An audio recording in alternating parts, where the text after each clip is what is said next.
سائے میں سن کرے گا۔ میں خداوند کے بارے میں کہوں گا وہی میری پناہ اور میرا گڑھ ہے، وہ میرا خدا ہے جس پر میرا توکل ہے۔ خداوند کے پاک کلام کو پڑھیں اور سننے پر خداوند کی برکت ہو۔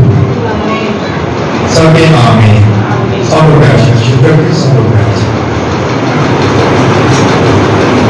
سو میرے عزیزو، خداوند کے کلام میں سے جو آج ہم نے سنا ہے، تو خدا کا بندہ زبور نبی یہ بات لکھتا ہے، کہتا ہے جو حق تعالیٰ کے پردہ میں رہتا ہے تو کیا کرتا ہے؟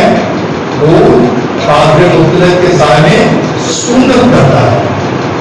قادر مطلق کا مطلب ہے ہر چیز کا مختار، ہر چیز کو بنانے والا، ہر چیز اس کے انڈر ہے، ہر چیز اس کی کورنگ میں ہے، اور قادر مطلق جو ہے وہ سب کچھ دے سکتا ہے اور اس کے اختیار میں ہر چیز ہے۔ آمین۔ وہ قدرت سے بھرا ہے، وہ قادر مطلق ہے۔ کلام میں لکھا ہو گیا کہ خدا جو ہے وہاں سے بھی جمع کرتا ہے جہاں پہ وہ گھیرتا نہیں ہے، اور وہاں سے بھی کاٹتا ہے جہاں پہ وہ بولتا بھی نہیں ہے، کیونکہ وہ قدرت والا خدا ہے اور وہ اپنی قدرت کو ظاہر کرتا ہے۔ اور جو بات ہم نے دیکھی ہے، جو حق تعالیٰ کے پردہ رہے گا، یعنی کہ جو خدا کے ہاتھ کے نیچے رہے گا، جو خدا کی کورنگ میں رہے گا، جو خدا کی شیڈ کے نیچے آ جائے گا، جیسے کلام میں لکھا ہے جیسے مرغی اپنے بچوں کو پروں کے نیچے چھپاتی ہے، ویسے ہی خدا بھی جو ہے اپنے ہاتھ بڑھاتا ہے، اور جو اس کے ہاتھ کے نیچے آئے گا وہ سکونت کرے گا۔ سکونت کہاں پہ ہے؟ خدا کے ہاتھ کے نیچے۔ سکونت کہاں پہ ہے؟ خدا کے ساتھ جڑے رہنے سے۔ سکونت کہاں پہ ہے؟ خدا کے فیور میں آنے سے۔ سکونت وہاں پہ ملتی ہے جب آپ ذہنی طور پر فریش ہوتے ہیں، جب آپ کی زندگی میں کوئی دکھ نہیں ہے، جب آپ کی زندگی میں کوئی غم نہیں ہے، کوئی پرابلم نہیں ہے، جس کا مطلب ہے کہ آپ پر خدا کا خاص فضل ہے۔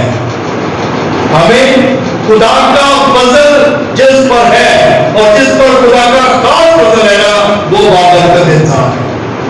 وہ خاص فضل اس پر ہوتا ہے جو خدا کے ہاتھ کے نیچے رہتا ہے اور وہی سکونت کرتا ہے۔ سکونت اسی انسان کو ملتی ہے، اطمینان اسی انسان کو ملتا ہے جو خدا سے ڈرتا ہے، جو خدا کی کورنگ میں ہے۔ آمین۔ ہلیلویا۔ پھر لکھا گیا میں خداوند کے بارے میں کہوں گا، یعنی کہ خدا کا بندہ یہ کہہ رہا ہے، کیونکہ پہلے اس نے کہا کہ میں وہ سکونت کریں گے جو اس کے ہاتھ میں دیں گے، اور پھر کہتا ہے میں خداوند کے بارے میں کہوں گا۔ یعنی کہ اگر خدا کا بندہ زبور نویس یہ بات کہہ سکتا ہے تو وہ لوگ جن پر خدا کا فضل ہے ان کو بھی یہ بات کہنے کی ضرورت ہے کہ ہمیں خدا کے بارے میں کہنا ضرور ہے کہ خدا نے مجھ پر رحم کیا ہے، خدا نے مجھے جو ہے مصیبت سے نکالا ہے۔ میں مصیبت میں تھا، خدا نے مجھے مصیبت سے نکالا، میں پریشانی میں تھا، خدا نے میری پریشانیوں کو دور کر دیا۔ اس لیے خدا کا بندہ کہتا ہے کہ میں خداوند کے بارے میں کہوں گا، کیونکہ داؤد پر بہت سی مصیبتیں بھی تھیں، پریشانیاں بھی تھیں، مشکلاتیں بھی تھیں، اور خدا نے اسے ہر مصیبت سے، ہر پریشانی سے نکالا تھا۔ اس لیے وہ کہتا ہے میں خداوند کے بارے میں کہوں گا۔ کیا کہے گا؟ وہی میری پناہ اور میرا گڑھ ہے۔ کیا کہتا ہے وہ میری پناہ ہے، اس نے مجھے کیا کیا ہے؟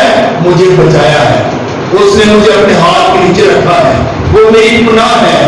دیکھیں ہم بنکر بناتے ہیں، بڑے بڑے بنکر بناتے ہیں جس کی دیواریں موٹی ہوتی ہیں، اگر کبھی کوئی پرابلم بھی آ جائے تو اس کے اندر لوگ چھپ جاتے ہیں۔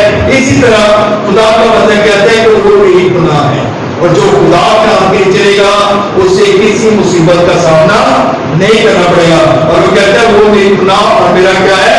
گڑھ ہے، وہ میرا گڑھ ہے، میں اس کے ہاتھ کے نیچے ہوں کیونکہ اس نے مجھے بچایا ہے۔ اور نے کہا کہ وہ مجھے سنبھالتا ہے، اگر میں گر بھی جاؤں تو میرا خدا مجھے اٹھا کھڑا کرتا ہے۔